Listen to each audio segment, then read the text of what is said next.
The ancient church of St. Mary Major, Santa Maria Maggiore, stands in the center of modern Rome.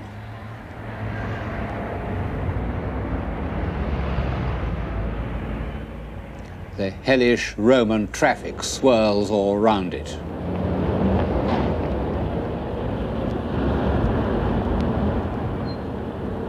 But if you go inside, you'll find the original columns of the 5th century church built in rivalry with the neighboring temple of Juno, the mother goddess. Since old St. Peter's was pulled down, there is nowhere else in Rome where one gets such a powerful impression of the Christian church before the barbarian conquests. This is the grandeur that the Roman church had once achieved and was to achieve again. Above the columns, the mosaics of Old Testament stories are almost the earliest illustrations of the Bible that exist. Brilliant fresh colors like early Matisse. One sees what was lost when almost the whole of early Christian art was destroyed.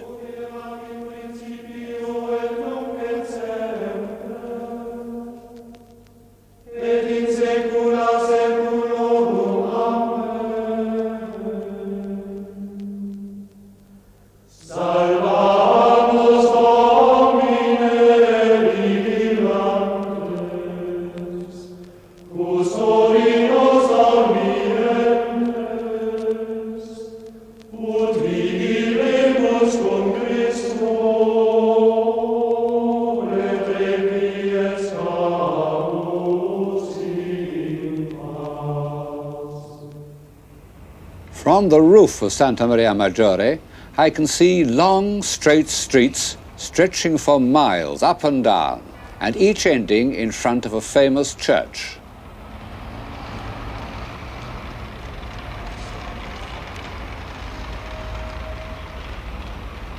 Down there is St. John Lateran, and in the opposite direction is Santa Trinita dei Monti. And in each of the piazzas are Egyptian obelisks, symbols of that God-directed state which Rome had superseded.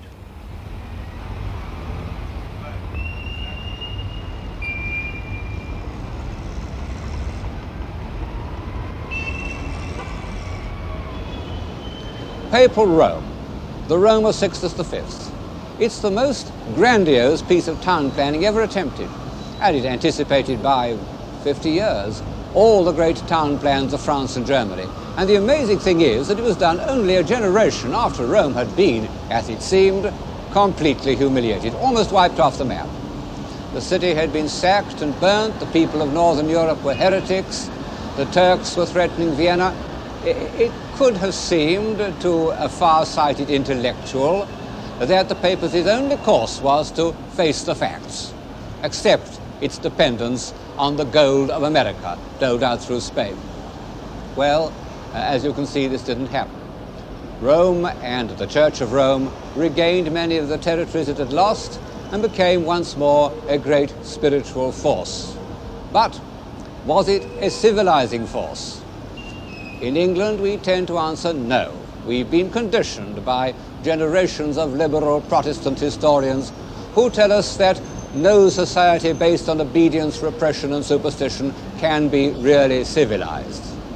But no one with an ounce of historical feeling or philosophic detachment can be blind to the great ideals, to the passionate belief in sanctity, to the outpouring of human genius in the service of God, which is made triumphantly visible to us every step we take in Baroque Rome.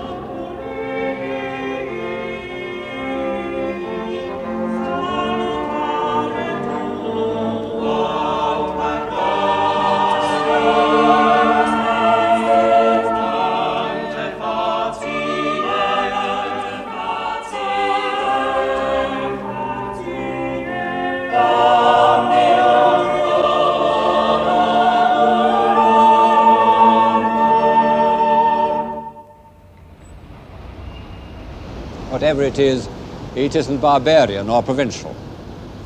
Add to this that the Catholic revival was a popular movement, that it gave ordinary people a means of satisfying through ritual, images, symbols, their deepest impulses so that their minds were at peace. And I think one must agree to put off defining the word civilization till we've had a look at the Rome of the popes.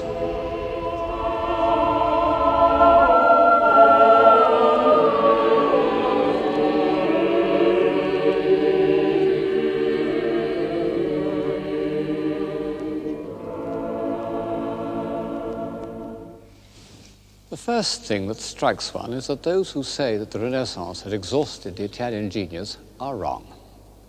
After 1527, there was a moment of discouragement, a failure of confidence, and no wonder. Historians say that the sack of Rome was more a symbol than an historically significant event. Well, symbols sometimes feed the imagination more than facts. Anyway, the sack was real enough to anyone who'd witnessed it. Michelangelo's Last Judgment, which was commissioned by Clement VII as a kind of atonement for the sack, fills the whole end wall of the Sistine Chapel behind me. It's a disturbing, a crushing work. Most of the figures are embodiments of fear or despair.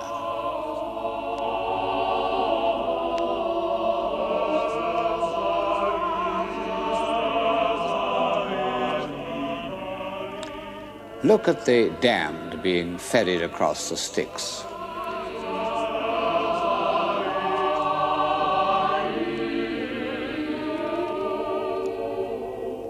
If you compare them with the creation of Adam on the ceiling, you can see that something very drastic has happened to the foremost imagination of Christendom. Michelangelo had been reluctant to undertake the Last Judgment. Under Clement's successor, Paul III Farnese, he was persuaded to continue it, although with rather a different purpose. It ceased to be an act of atonement or an attempt to externalize a bad dream, and became the first and greatest assertion of the Church's power, and of the fate that would befall heretics and schismatics.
The Last Judgment belongs to a period of severity, when the Catholic Church was approaching its problems in rather the same puritanical spirit as the Protestants.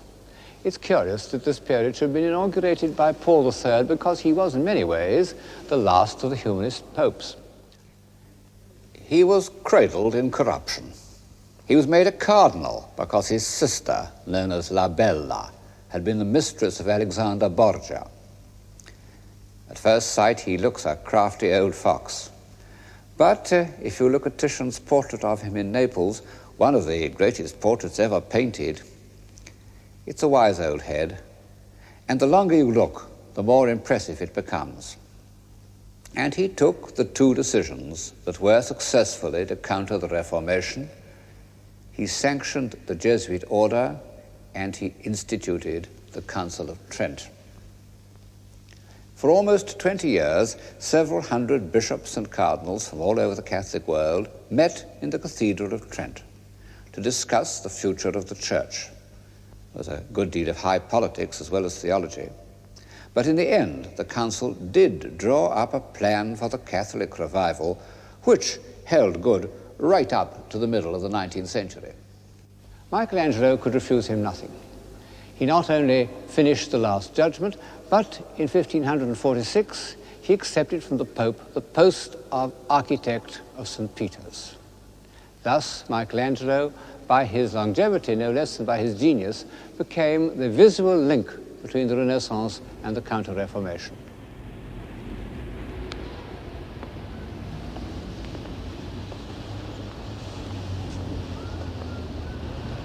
One of the reasons why medieval and Renaissance architecture is so much better than our own is that the architects were artists, individual artists of genius. The master masons of the Gothic cathedrals started as carvers working on the portals. In the Renaissance, Brunellesco was originally a sculptor, Bramante a painter. And of the great architects whom we shall see later on in the program, Pietro da Cortona was a painter and Bernini was a sculptor. And this has given to their work a power of plastic invention, a sense of proportion and articulation based on the study of the human figure, which knowledge of the tensile strength of steel and other prerequisites of modern building doesn't always produce. Well, of all non-professional architects, Michelangelo was the most adventurous, the least constrained either by classicism or functional requirements. Not that he was unpractical. He did drawings for the fortification of Florence, which from standards of military necessities are most ingenious and are also like the most superb works of abstract art. For that matter, all his ground plans are thrilling abstract designs. But he felt himself free to play with the elements of architecture in such a way as to express his feelings. And, as so often happens with a great artist, they were prophetic feelings. You can see what I mean in the building that stands behind me, the Palazzo dei Conservatori, here on the capital of Rome. Grandeur and obedience. Well, it's grand, all right. And if man is to take any pride in his history, the Roman capital should be grand. But the extraordinary thing is how Michelangelo has expressed in his architecture the principle of subordination. In an early Renaissance building, the parts maintain their identity with a harmonious independence. In the Michelangelo facade, everything is subordinate to powerful rhythms that run right through the building. He gave his immense authority to the device of a single pilaster running up through 2 stories.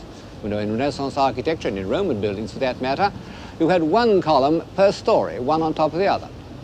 In this building, the small columns are pressed into the foot of the giant pilaster. They don't assert themselves, they simply add to its power. And these commanding verticals are met by even more assertive horizontals. And the inevitable collision of these 2 directions gives the building an extraordinary feeling of energy. It seems as dramatically tense as a human situation. Perhaps only Michelangelo had the energy of spirit to pull together the vast incoherent mass of St. Peter's. 4 admirable architects had worked on it before him. The central piers were already built, part of the surrounding walls, but he was able to give it the unifying stamp of his own character.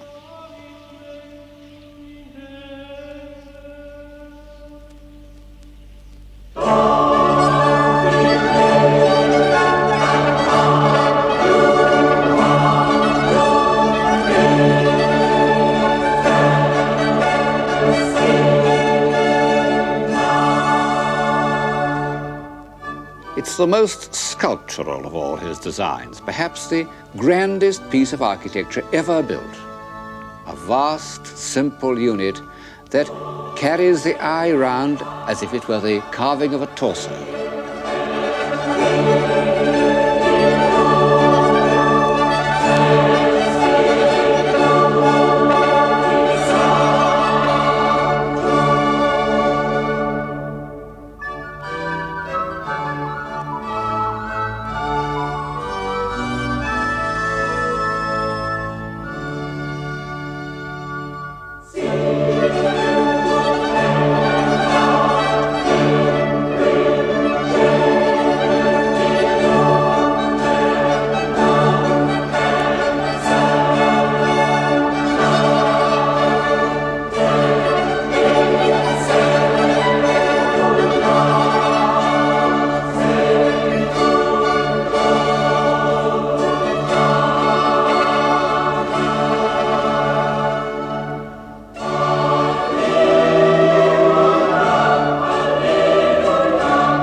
People don't always appreciate the awe-inspiring grandeur of the walls and cornices of St. Peter's, but everybody knows the dome. For centuries, lovers of art have gone into ecstasies about its noble, energetic arc expressive of Michelangelo's spiritual aspirations. It's perhaps the most commanding dome in the world, easily dominating the other Roman cupolas that one sees as one looks across the city. However, all the evidence suggests that it does not represent Michelangelo's final intention. As you can see in this print, he wanted it to be much more spherical, less pointed.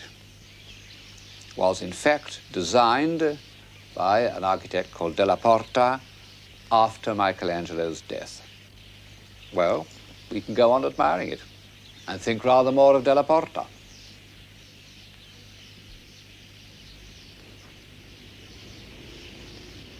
The last stone of the Dome of St. Peter's was put in place in 1590, a few months before the death of Sixtus V.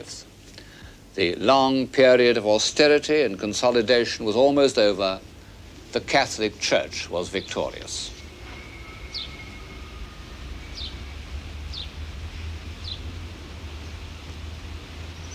Now, how had that victory been achieved? In England, most of us were brought up to believe that it depended on the Index, the Jesuits, and the Inquisition. Well, I don't believe that a great outburst of creative energy, such as took place in Rome between 1620 and 1640, can be the result of negative factors.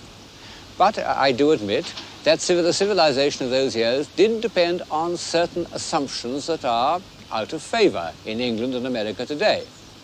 The first of these, of course, was the belief in authority, the absolute authority of the Roman Church.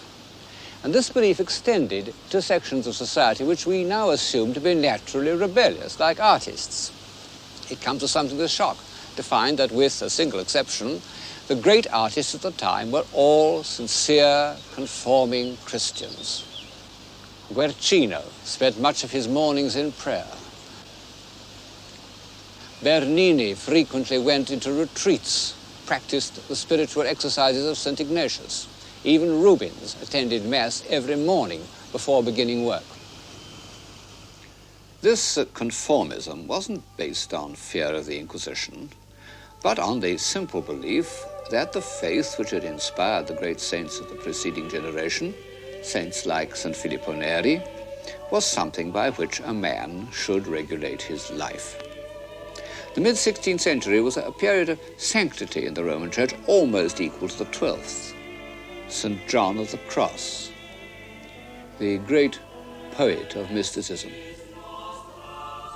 St. Ignatius Loyola, the visionary soldier turned psychologist. St. Teresa of Avila, the great headmistress, with her irresistible combination of mystical experience and common sense. And St. Carlo Borromeo, the austere administrator. One doesn't need to be a practicing Catholic to feel immense respect for a half-century that produced these great spirits. However, I'm not trying to pretend that this episode in the history of civilization was of value chiefly because of its influence on artists or philosophers. On the contrary, I think that intellectual life developed more fully in the freer atmosphere of the North. The great achievements of the Catholic Church lay in harmonizing, humanizing, civilizing the deepest impulses of ordinary people.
Harmonizing, humanizing, civilizing.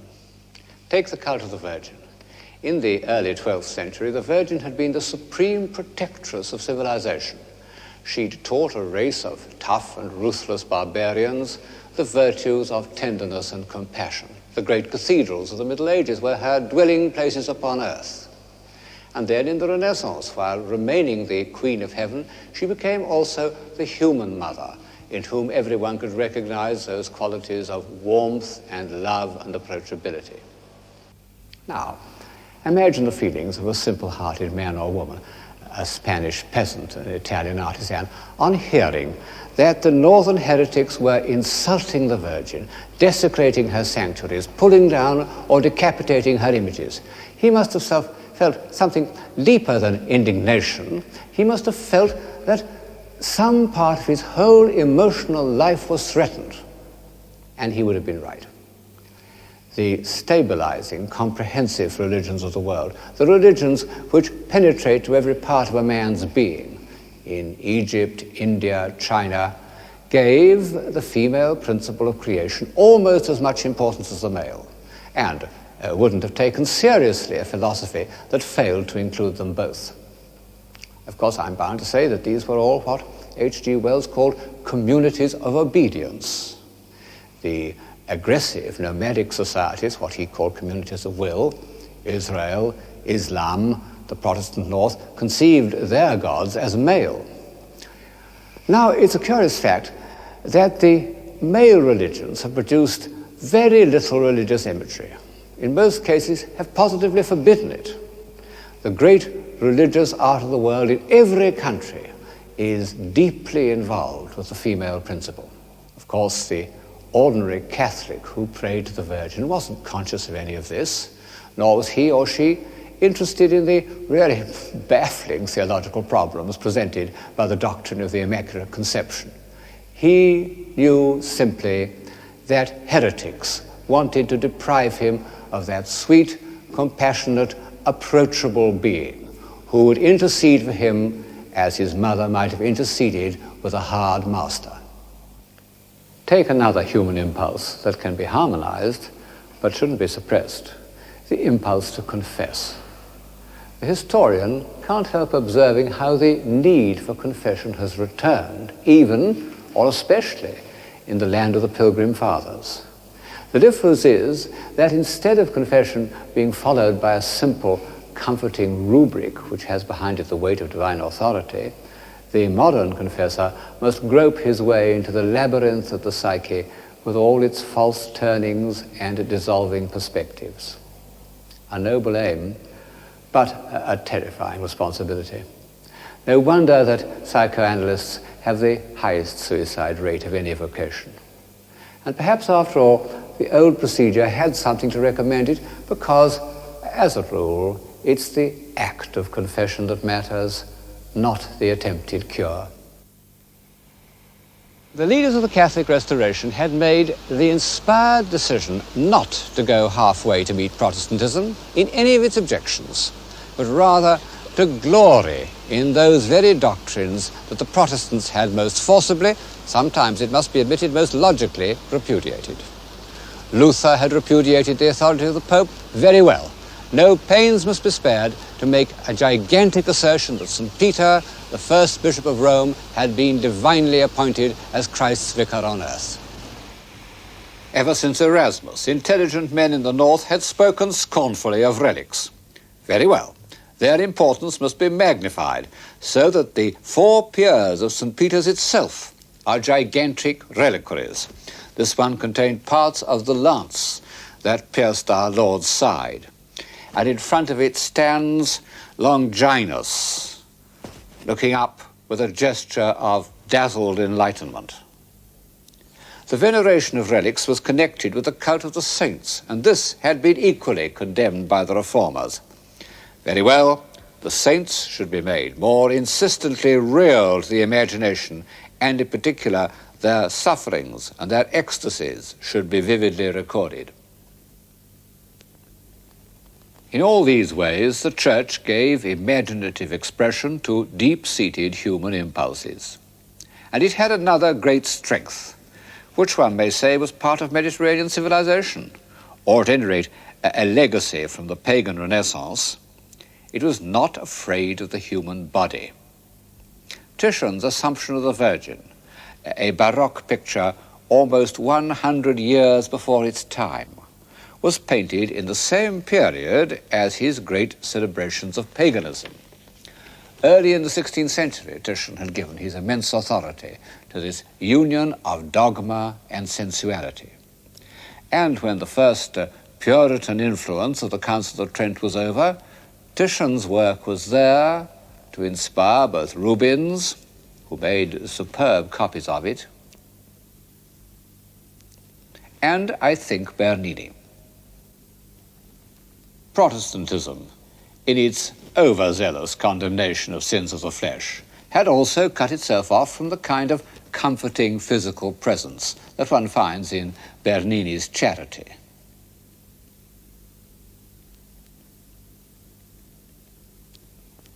For all these reasons, the art we call Baroque was a popular art.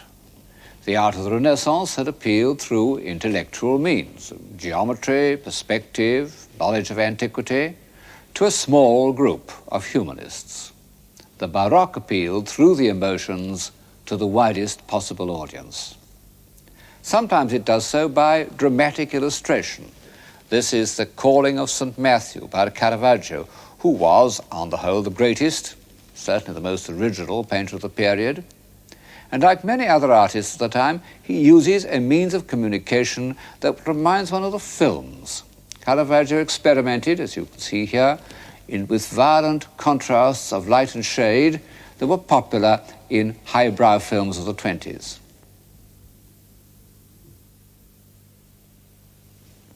And later Baroque artists, like Bernini, delighted in the emotive close-up, the tears and open lips and restless movement, all those devices that were to be rediscovered in the movies.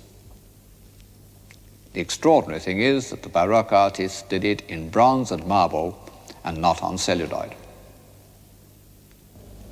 Of course, in a way, it's a frivolous comparison because however much one admires the films, one must admit that they are often vulgar, always ephemeral, whereas the work of Bernini is ideal and eternal.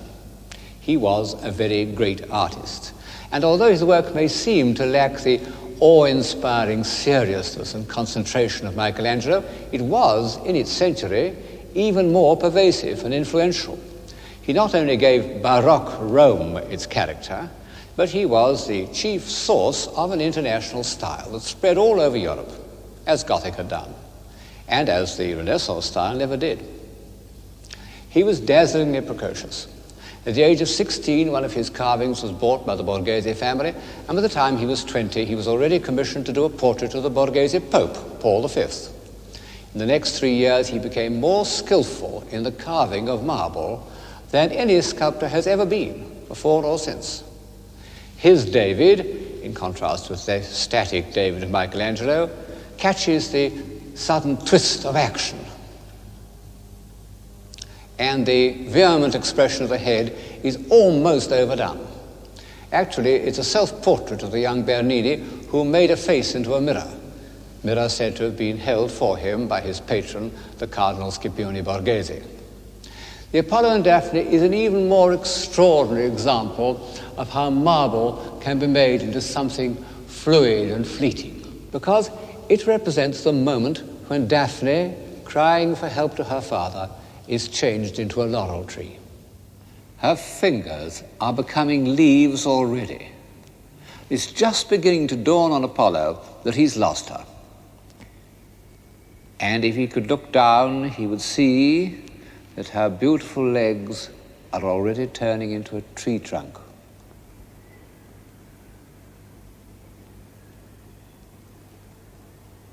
And her toes are becoming roots and tendrils.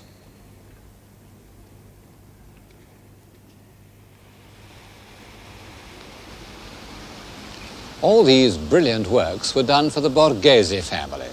It was very bright of them to commission so young a man, But by the 1620s, the rich Roman families, who were in fact the families of successive popes, had begun to compete as patrons and collectors, often in a somewhat piratical manner.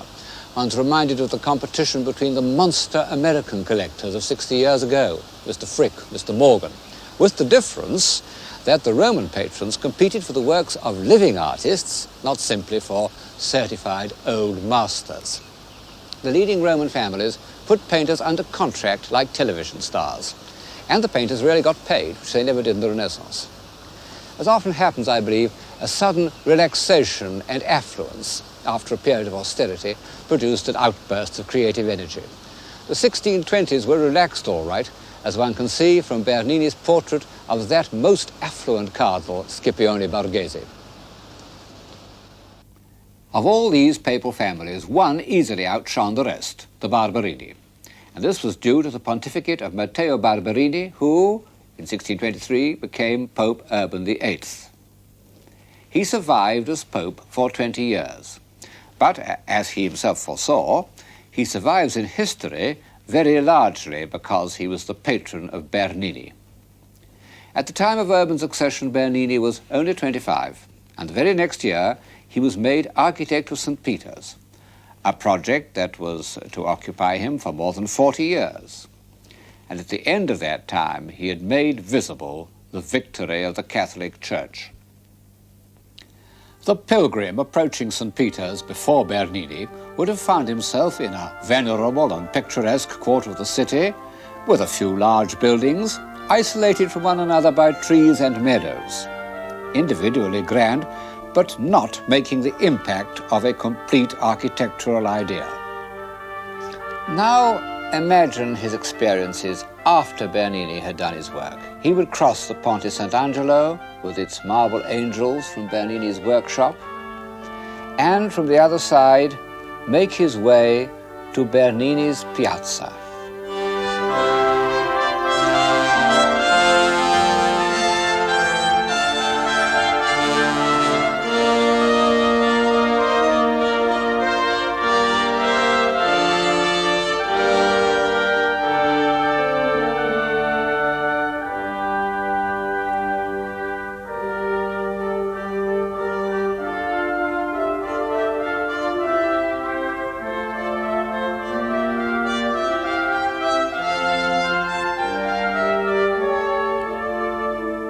Bernini is perhaps the only artist in history who's been able to carry through such a vast design over so long a period. And the result is a unity of impression that exists nowhere else on so grand a scale.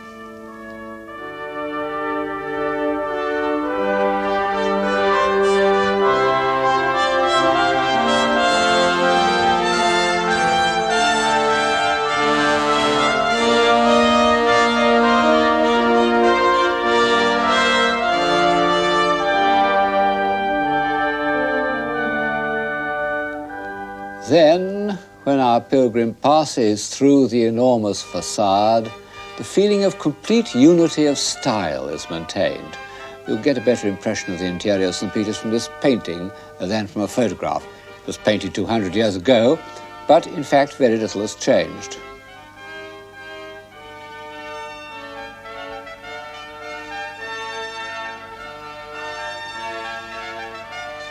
Not only is the decoration, basically, all conceived by Bernini in a uniform style, but the eye passes without a break through the Baldacchino and up to that astonishing construction, the throne of St. Peter. But perhaps what would have impressed our pilgrim most of all would have been the bronze Baldacchino. Bernini started work on it in the year that he became the architect of St. Peter's.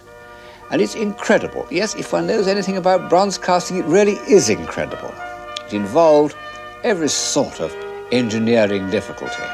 And then there's the amazing richness and audacity of Bernini's invention and the perfection of craftsmanship, which extends to every detail.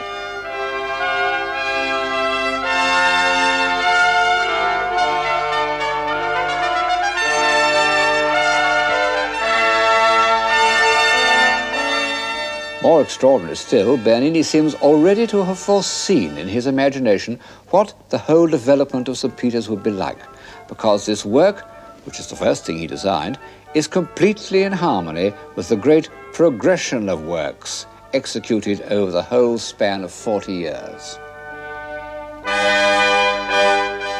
I believe that anyone who uses his eyes without prejudice will find his emotions stirred and enlarged by these marvelous experiences. As we enter this world of light and movement, of weightless angels and billowing bishops and tumbling cherubs, we are ourselves no longer weighed down by earthly things. We participate imaginatively, as we do in a ballet, in an ecstatic repudiation of the forces of gravity. But the word ballet suddenly puts me on my guard.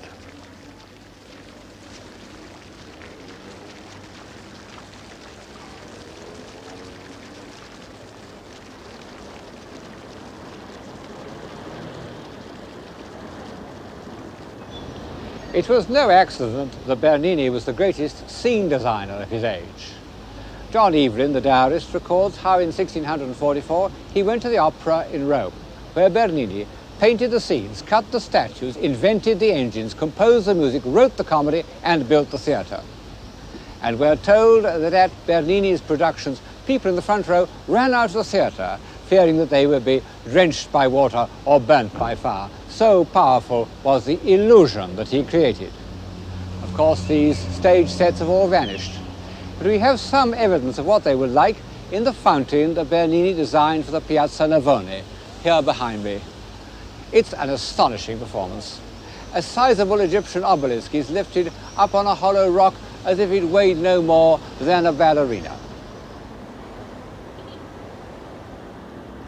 And round the rock are 4 gigantic figures, symbolizing the 4 great rivers of the world. First of all, the Danube, with its symbolic animal, the horse, emerging from a grotto, said to be the only part of the monument carved by Bernini himself. Incidentally, it's the portrait of a real horse called Monte d'Oro. And then the Nile, with a rather ridiculous lion.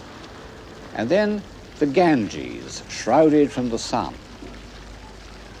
And finally, the River Plate, symbolized by heaven knows what sort of fabulous crocodile.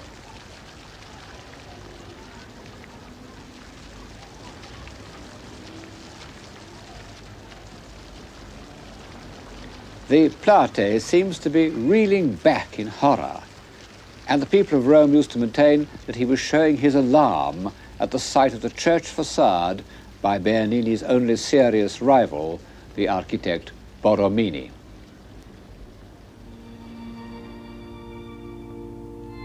Of this theatrical element in Bernini, a sublime example is the Cornaro Chapel in Santa Maria della Vittoria.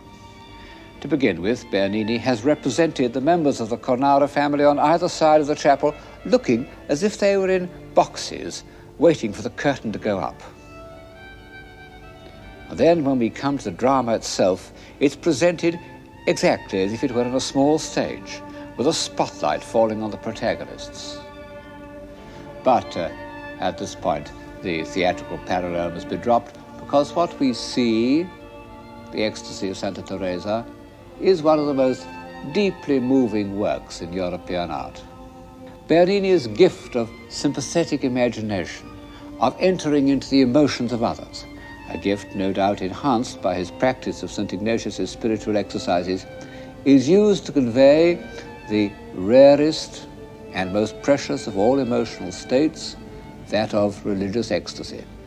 He's illustrated exactly the passage in the saint's autobiography in which he describes the supreme moment of her life, how an angel with a flaming golden arrow pierced her heart repeatedly. The pain was so great that I screamed aloud, but simultaneously felt such infinite sweetness that I wished the pain to last eternally. It was the sweetest caressing of the soul by God.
I don't think that anyone can accuse me of underestimating the Catholic Restoration or its greatest image maker, Gian Lorenzo Bernini.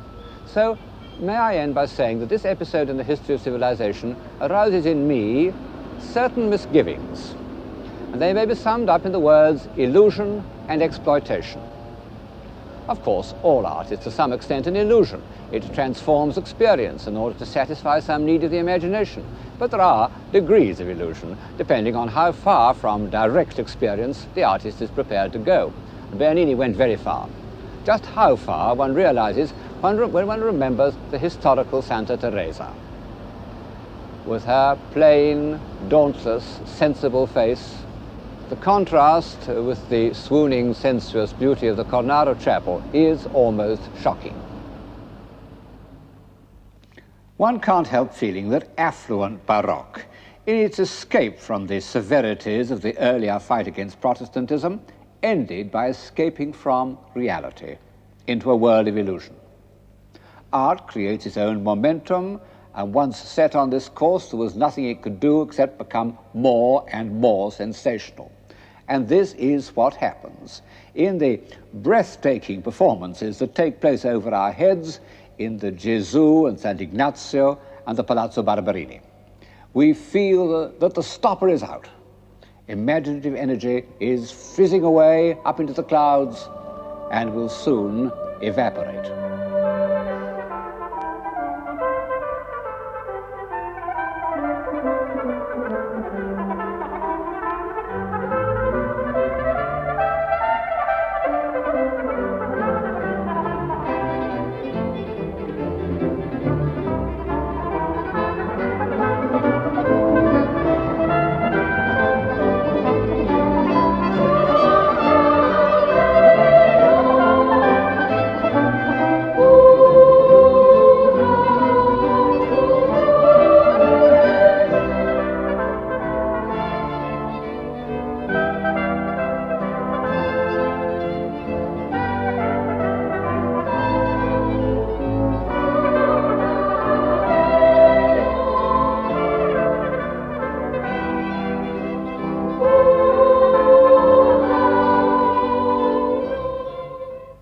As for my other misgivings, of course there was exploitation before the 16th century, but never on so vast a scale.